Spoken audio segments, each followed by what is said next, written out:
வணக்கம். இன்றைக்கி நம்ம சென்னை பூந்தமல்லியிலேருந்து சித்தூருக்கு போகிறோம். பஸ்ஸு பிரயாணம். என்னோடய பஸ்ஸு ட்ரிப் இந்த பஸ் ரொம்ப காலியாக இருக்குது. நேற்று ஓட்டிங் போட்டதால் ரொம்ப கூட்டம் இருந்தது. நாங்கள் ரிசர்வ் பண்ணிட்டு வந்தோம். பார்த்தா பஸ்ஸு ஃபுல்லாகவே காலியாக தான் இருக்குது.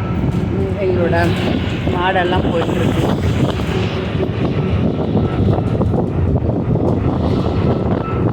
ஜூம் பண்ணி காமிக்கிறேன், தெரியல.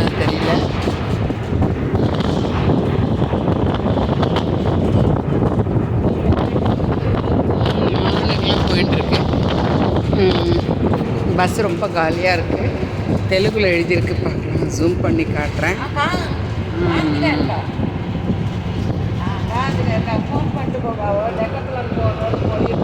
அதனால் நன்றி, வணக்கம்.